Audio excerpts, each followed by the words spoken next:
Negocios Televisión, y ahora vamos a entrar de lleno, como siempre, en los grandes temas candentes en la economía española, en el trabajo, y una vez más con Alejandra Ocese, periodista de Economía del Mundo. Alejandra, muy buenos días. Muy buenos días. Bueno, hoy entre los asuntos que nos traes, de los que has estado trabajando, es como el Supremo ha dado razón a Compymes y anula los 30 millones en subvenciones a dedo a la COE, en Cepyme y en UGT. Efectivamente, es una sentencia que hemos conocido esta semana, que se emitió el día 10 de enero, y en la que el Tribunal Supremo lo que hace es anular un Real Decreto Ley que aprobó el Gobierno en el año 2022, en el mes de diciembre, por el cual daba subvenciones directas a dedo, sin concurrencia competitiva, a la COE, a Cepyme y a UGT, en este caso porque Comisiones Obreras no quiso participar, sino también hubiera sido uno de los beneficiados, para que impartieran cursos de digitalización a empresas y empleados a los que podían acceder fácilmente gracias a su red, ¿no? Porque al final patronales y sindicatos son quienes tienen más sencillo poder acceder a esas empresas que pueden necesitar un proceso de digitalización.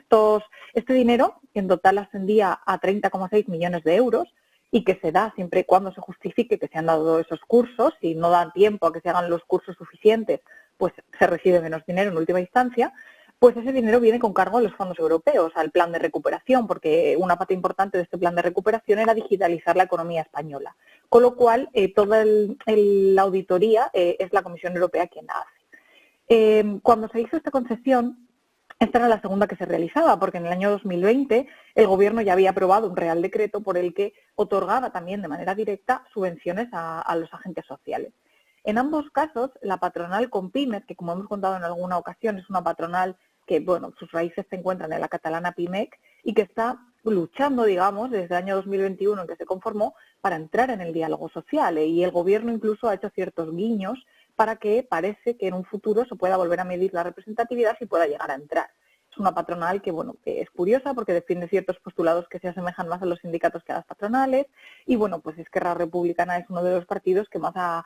actuado para intentar incluirla en el diálogo social mediante alguna enmienda a los presupuestos y demás. Bueno, pues esta patronal presentó recursos al Supremo tanto en el 20 como en el 22 al considerar que el Gobierno estaba vulnerando la ley de subvenciones al no permitir que hubiera un concurso y que se presentaran distintas patronales para poder acceder a esas subvenciones. En el año 2020, el Supremo consideró que por la pandemia el Gobierno no hubiera podido hacerlo de otra manera. Pero en el año 2022 el Supremo ha cambiado de postura porque considera que ya no se daban las circunstancias excepcionales derivadas de la pandemia, ni siquiera de la guerra en Ucrania, como para que el Gobierno dé las concesiones a dedo y no haga un concurso competitivo al que Compymes se podría haber presentado.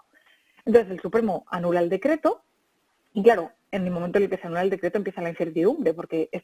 los agentes sociales, COE, Cepyme y UGT, están impartiendo sus cursos ya durante todo 2023 y, de hecho, estas mismas semanas tenían sesiones programadas. Pero temen que si siguen dándolos, pues incurran de alguna manera en un fraude porque el decreto ha sido anulado. Con lo cual, ahora mismo hay incertidumbre, algunos cursos han sido suspendidos y en otras ocasiones pues las patronales o los sindicatos se están reuniendo con sus departamentos jurídicos para ver qué tienen que hacer. En estas, pues el Gobierno lo que ha dicho es que a todo esto se canaliza por medio del Ministerio de Educación, que es quien lanzó las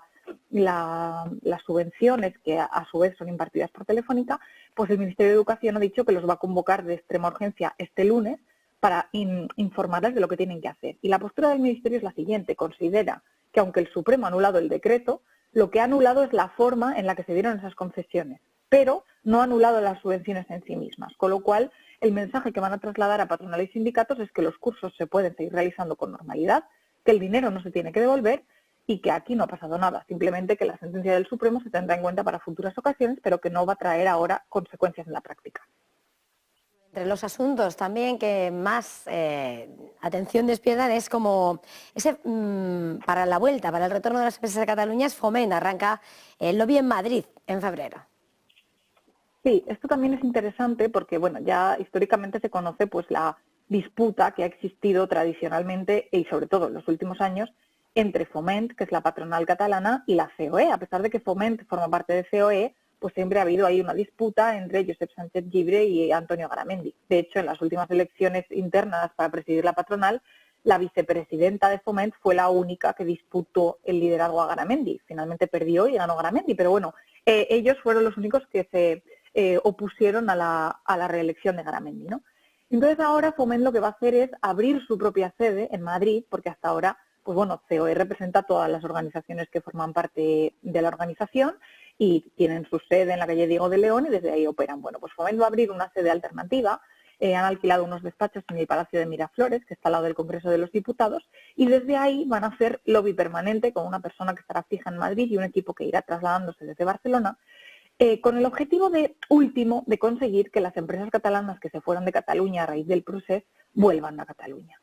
El momento en el que se hace este movimiento no es casual. Es verdad que Foment ya dijo el año pasado que tenía intención de trasladarse a Madrid, después precisamente de que pasara todo el proceso de elecciones internas en COE, pero no ha podido hacerlo hasta ahora, entre otras cosas porque el año pasado pues hubo elecciones autonómicas, luego se adelantaron las elecciones generales, se tardó en constituir un gobierno y bueno, ahora que la legislatura está en marcha consideran que es un buen momento. Tampoco es casual que en esta legislatura Junts per Catalunya tenga un peso tan importante en el gobierno, ¿no? Y esté marcando decisiones importantes de política, porque al final tanto Junts como Foment persiguen un mismo objetivo, que es la vuelta de las empresas a Cataluña. En lo que difieren es en los métodos. Es verdad que Foment es una patronal que dice que no opina sobre política, porque claro, no deja de representar a empresas catalanas que en algunos casos estarán a favor de la independencia y en otros no, con lo cual ellos no tienen un posicionamiento político, pero sí defiende que no se puede utilizar una política de incentivos y sanciones para conseguir que las empresas vuelvan. Apuestan más por cambiar un poco las reglas del juego en Cataluña, porque consideran que es la fiscalidad sobre todo lo que ha impulsado a algunos empresarios a irse de la región, porque al final Cataluña es la comunidad autónoma en la que hay un mayor nivel de impuestos propios, tienen una cantidad de tributos propios que no hay en otras regiones muy alta y tienen un impuesto de patrimonio elevado también si lo comparamos con otras regiones como por ejemplo Madrid, que siempre es adalid de un impuesto de patrimonio bajo, bonificado al 100%, o otras regiones que se han ido sumando en los últimos años a esta tendencia a quitar el impuesto de patrimonio, con lo cual si un empresario que normalmente tiene un elevado patrimonio va a tributar mucho menos si traslada su sede fiscal a Aragón, que está al lado, que a Cataluña, pues probablemente haga ese movimiento. Entonces su objetivo último es este, y por el camino pues pretenden también generar ideas, opinión, porque consideran que el asociacionismo empresarial está un poco de capa caída. Además creen que las empresas catalanas tampoco se sienten muy representadas por la COE. Al final siempre yo creo que tienen ese problema de que en Cataluña el Foment no es visto como una empresa, como una asociación que defiende bien los intereses de las catalanas y por otro lado aquí se ve como que viene con unos intereses diferentes a los de la patronal nacional, ¿no? Entonces tienen ahí esa disyuntiva y pretenden crear corrientes de opinión. El primer acto lo celebran el 20 de febrero, que es con el que dan el inicio a esta actividad de lobby, y será un acto en el que hablarán sobre las ciudades, contarán con el alcalde de Madrid, Almeida, también con la alcaldesa de Valencia y el alcalde de Barcelona, y bueno, moderará Gallardón, que es precisamente uno de los asesores con los que contará esta patronal. Pues muchísimas gracias, seguiremos pendientes de cómo sale adelante ese lobby. Tenemos que terminar, se nos va el tiempo. Alejandra Ocese, periodista de Economía del Mundo. Un placer, como siempre, feliz jornada, buen trabajo, feliz fin de semana. Igualmente, gracias. Y nosotros en este punto tenemos que echar